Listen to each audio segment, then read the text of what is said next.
Hi everyone, so we're going to start with the photosynthesis lecture. It's the most dense and it was the most on the feedback that people wanted to go over first. So this is where we're going to put our resources to start. So it is good that we're starting here because I think we're also very interconnected with respiration, and this title slide does a really good job showing how the two are interconnected, and that relationship where you have common molecules that are going to be involved in both O2, CO2, H2O, glucose. Those are really important because I will want you to know really how these two cycles are intermixing. So I won't belabor and I won't go over everything that's on here. There's not enough detail to just study this over and over, but we'll definitely cover a lot as we go. One only thing here is that pyruvate actually has to attach to acetyl-CoA before it incorporates to Krebs, so just remember that. Don't go too far without that. All right, so we covered our intro to ecology. Plants are producers. They produce energy, they produce the glucose that everything's going to eat, all the molecules and everything. And first consumers are what are going to eat plants. Second consumers, they eat what eats the plants, so on and so forth until you get to decomposers. So know that plants are producers, and that's mainly because they're producing those carbs directly using sunlight. Okay. So remember here, this is a good slide just to show like these bacteria evolved as eukarya were evolving. One of the eukaryotic bacteria hopped into one of these cells. Every eukaryotic cell from this point all have mitochondria. Well, except some small parasites, but don't worry about them. Next, somewhere down this line, chloroplasts incorporated in, and these were just small bacteria that could basically harvest light to make carbohydrates. So a good thing to remember is that all plants have mitochondria, but not all animals have chloroplasts. So you can see here as life became multicellular, some of these things didn't end up keeping those chloroplasts because things were diversifying a little bit. This species scaled isn't going to show you all that. It's pretty simple. Okay. So again, this is a pretty good basic slide. Biggest thing is we start over here with our light reactions. What they're going to do is basically all they're really going to do is take H2O, light, and everything here in the thylakoid of these chloroplasts. That's going to produce chemical energy ATP and NADPH, which is that charged electron carrying molecule. These two things are the main thing that light reaction is going to produce. That's the key. So remember that this reaction is producing large chemical bonds. So we're making large and charged chemicals that can release energy when we need to make something even bigger in the Calvin cycle over here. And that bigger product is going to be sugars. So this whole process is towards the building of something very large, and that is the large glucose molecule that we see there. So much like the respiration, we have excited electrons that are going to power things. So we've seen before that, when you have a plasma membrane or something, and you have some protein transporter or something, and you need to get something through, usually ATP is actually what's going to power this right here.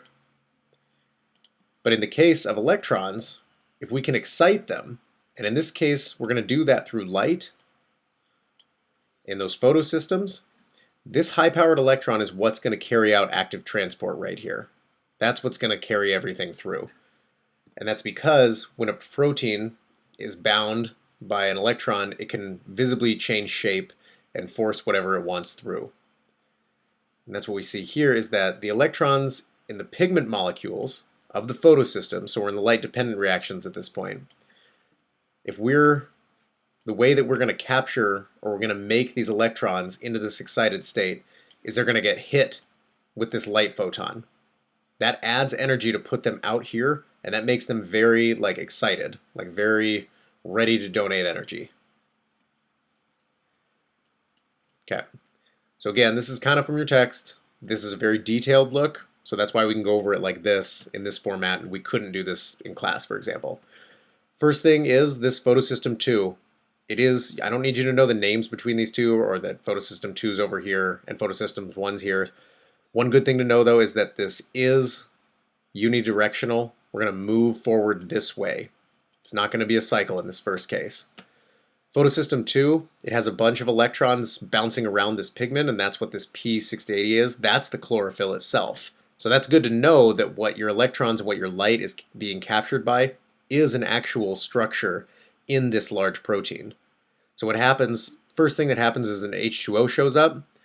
It's going to be split into oxygen and very importantly, two of these hydrogen ions. And we'll see that we're going to be making an electron transport chain very similar to the one that we have in the mitochondria. But at this first photosystem, you're splitting H2O. Your byproduct here is water. It's actually not going to be very important to the rest of the reaction, whereas these hydrogens really are. And you spit off, I know there's a lot in here right now, you spit off 2 electrons right here. When you make this split and when you split water, what you're really giving this system is these 2 electrons. These electrons go into the pile of electrons that are captured in this pigment, and basically it's like once you add these 2, the full capacity of electrons in this, they have to kick out at least like 2 or 1 electron. And the light excites a bunch of electrons, so it makes them donate at least 1 down the line. So photosystem 2, it's the first one, it's going to split O2, or it's going to split H2O into O2 and 2 hydrogen ions. It's going to use light to do that, and it's going to donate this electron to the first thing down here. Now you don't need to know that this is called QB. I think I've been calling this the Cytochrome Complex. That's fine. Just know that this next step over here, right after PS2, the cytochrome, it is just an active transporter. You're going to take 2 of these hydrogen ions that are kind of in the little inside area of the thylakoid here that we're in the chloroplast of. It's going to grab these and it's going to push them through, much like the electron transport chain did in respiration. So now look what you did here. You have 2 hydrogen ions. You have 2 hydrogen ions here. And remember, this is actually a trick right here with the H2O, is that by splitting H2O and splitting these hydrogen ions into here, you're actually basically, you don't have to transport these in, you just have to transport water in, split it, and you've got 2 new nice H plus ions right here. So they combine right here, and then really what's important is that this large chemical gradient is going to form. So that's step number 1. By the time that this first electron, I know there's a lot of stuff here, by the time that this first electron goes through Cytochrome Complex, it has lost a lot of that energy that photon gave it, right? It's not in that excited state anymore. One of these little chemicals, or one of these little proteins here, can carry it, and it's going to go to photosystem 1. It's going to go and get re-excited by a different light harvesting chlorophyll complex. Light comes in one more time, gets excited again. This time though, ferredoxin, or FD, and NADP reductase, they're going to take that electron, combine it with NAD plus, right here, I want to get that there. They're going to combine it with NAD plus. That electron is going to charge up NADPH. So now, very similar to NADH that you saw in respiration, this NADPH molecule is a charged, energy-donating molecule. So that's one of your 2 major products of light reactions. We're already done with it now. The electron's found its home, it's over. Now over here we move on to what we saw in the electron transport chain. This is literally still an electron transport chain, it's just in the chloroplast this time. When you have tons and tons of these H plus ions, they're going to want to flow super badly out of that chloroplast. ATP synthase, as we know, the simplified version of this reaction, all it's going to do is that when you churn out H plus ions, which really want to go out, so they're providing the energy to do this, every time you're going to force together this really tough chemical bond and you're going to create ATP. And that's the step-by-step through this first light reaction. What you really end up with, and what's really important, is these 2 products. So now you have the energy necessary to move on to a Calvin cycle. Okay, so we'll come back up to some of these simplified slides, but for right now, I'm going to run right into a Calvin cycle, just so that we know we go step by step. Okay, like we just saw, we just ended with these two products. We have ATP and NADPH, two highly energized molecules. The next thing that we're going to incorporate is going to be CO2. This is what we want to fix. You hear carbon fixing, it's because we're going to make large carbon molecules out of CO2 and to the carbons that are coming in. And remember, these are really abundant, so we're going to have tons of these. The basic thing that we're going to make is a 3-carbon molecule called pGal. I'm going to call it pGal on the test. If you want to look at the full name, look in the textbook, it's okay. You may sometimes also see G3P. But this is essentially the structure that we're looking at right here, is just this triple CP. You make 12 of these in a normal cycle. Two of these are going to be able to combine into a glucose out of the 12, and then you have your glucose. That's the end of the Calvin cycle. That's the end of photosynthesis. You're all done. The glucose is the finale because then you go to the mitochondria. Because this is a cycle, 10 of these final products that you're going to make, they're going to go right back in and they're going to meet CO2. And so that meeting right there, that's where you fix carbon. That's where this meeting is going to start happening. So let's go into that. Okay. We're going to use our two highly energized molecules to make larger carbon bonds and ultimately a glucose. So, starting here, we have CO2 gas. This diagram does a good job of outlining what I want, which is the number of carbons. You'll see that sometimes molecules have the same number of carbons as other things. You can look in the textbook, or you can look down here and you can see how they're all different, for example, all these different chemical structures. But like I've been telling a lot of you, knowing the amount of carbons, that's it. That's what I want you to know. So to start, our first ingredient is CO2. It is a very simple molecule, as you can see, 1 carbon. To begin this cycle, and we'll end here eventually, is RuBP. This is 5 carbons. I'm not going to be able to draw a 5 with this. 5C. That's what that should say, is 5. Sorry. So 5, 1, 2, 3, 4, 5, plus 1. The enzyme Rubisco is going to facilitate this first step. Remember that it is this massive do-all enzyme that is going to essentially take care of us throughout this entire process. So luckily you don't need to know, like I've said, you don't need to know all the enzymes that are happening here. You do need to know that Rubisco plays a role in pretty much every one of these reactions. So 1 carbon here, 5 carbons here, 6 carbon molecule. Perfect. So we're at this nice unstable 6 carbon molecule with 2 phosphates. Having 2 phosphates here makes this want to split basically down the middle because it's too unstable. You get to these first 3 carbon molecules, and they're not quite pGals yet, because remember pGals, or G3P, same thing, they are going to go on and make the glucose. They're the product. However, these need to be properly formatted as far as their chemistry.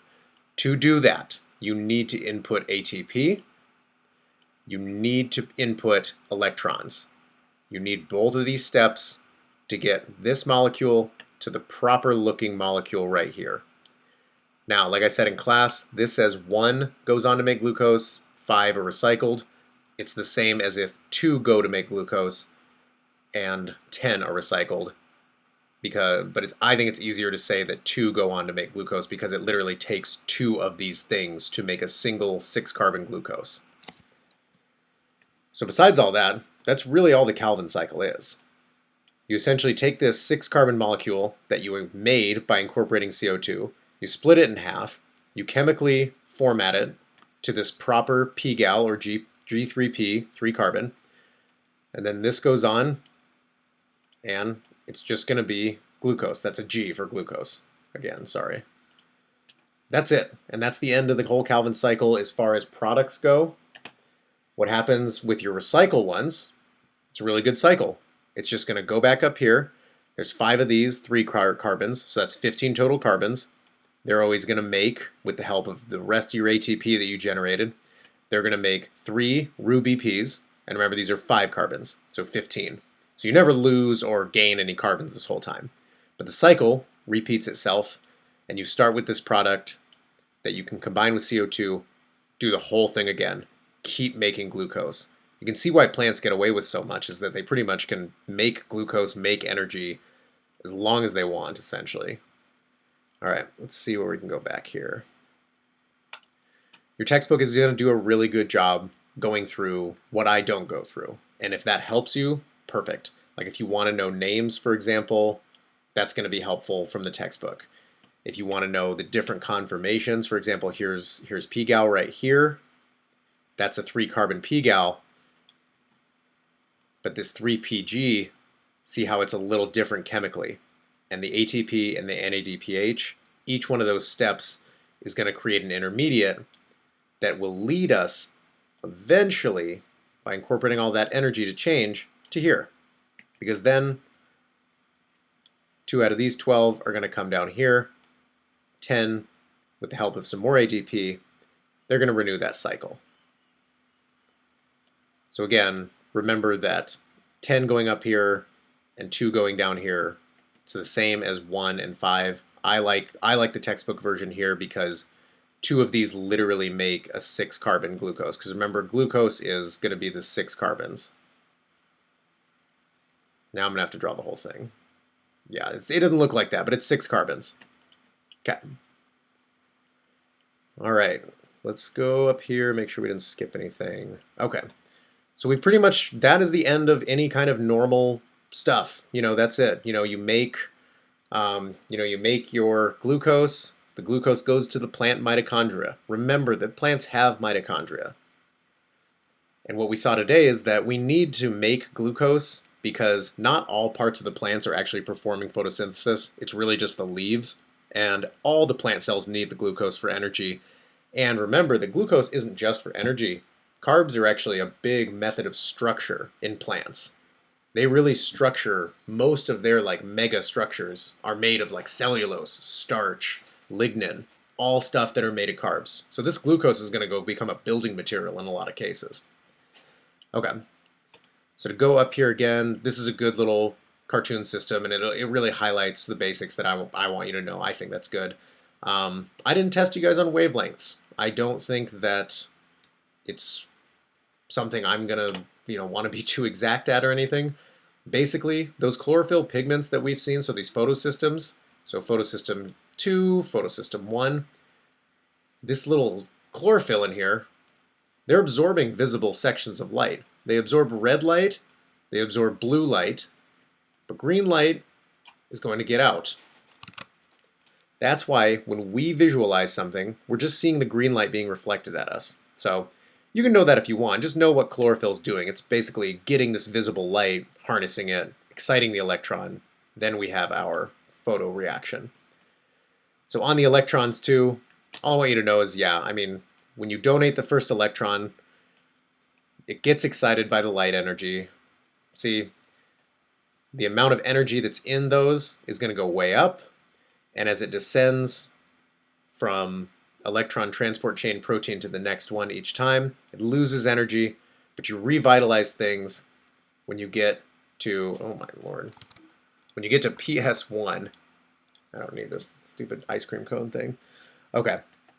And you revitalize that energy and you excite it one more time with light. And then this time, instead of doing, usually remember at that first time, we're actually going to do the H plus transport. That's what this first thing is going to excite. That's what all these little proteins are going to do. This one, you excite it again so that it can be incorporated into the key NADH pH molecule. Sorry, I know this video is long, but this is a super long lecture, and I wanted to cover everything on this video.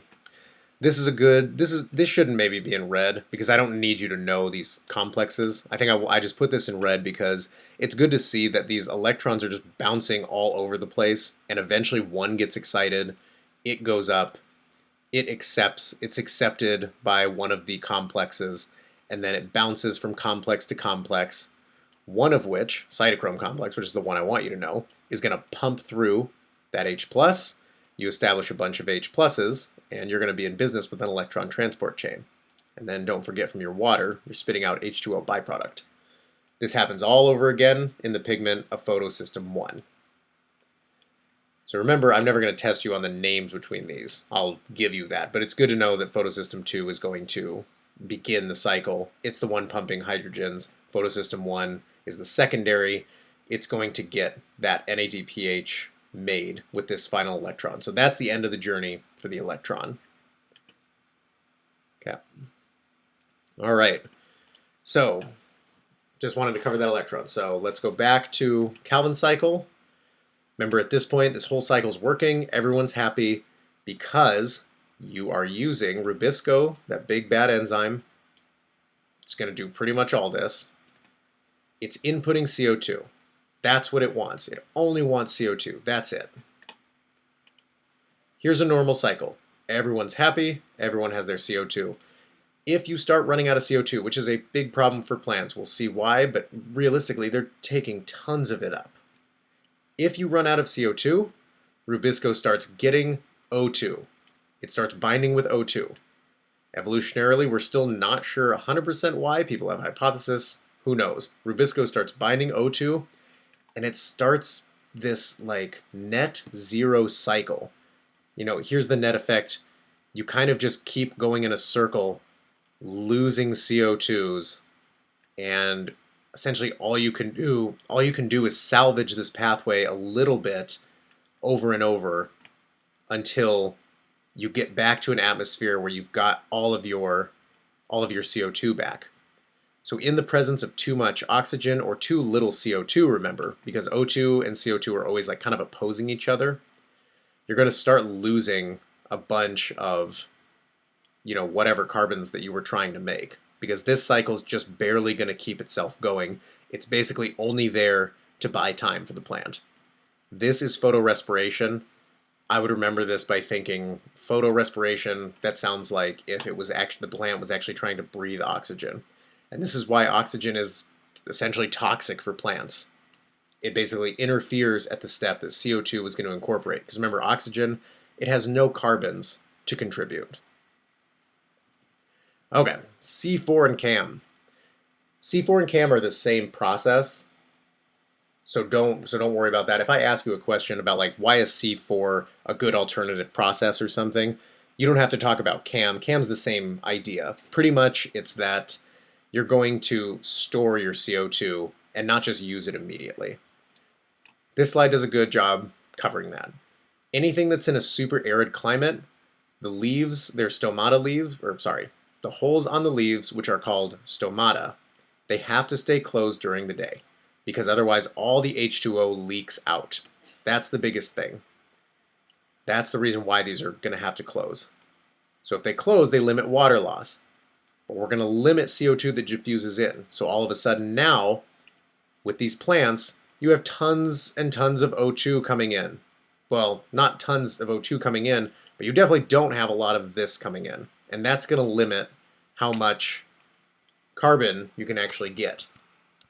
So we don't like this process very much. How they deal with it is they actually store CO2 as a different molecule, and they keep it for later. The enzyme PEP carboxylase, this is going to happen before the Calvin cycle, and it's going to make sure that this CO2 stays safe. Okay, so starting here, C3, that's just our basic process. Everything's already set. Remember, these are from the light reactions. They're already made. They're waiting to go. CO2 just marches right into the cell. We go. We make glucose. We're done. C3, very simple. Just what we saw. Light reaction, Calvin cycle, glucose. All done. Over here, what we're going to have to do in C4 is that the way that it's going to limit things is that what's going to happen is that any CO2 that comes in, so remember some of it, only a little bit's going to be able to come in at a time, it's immediately going to get fixed, which means it's going to immediately get incorporated into more carbons. What this is that it's going to get incorporated into a C3 called PEP, so it's just a 3-carbon molecule. This is 1 carbon from the CO2.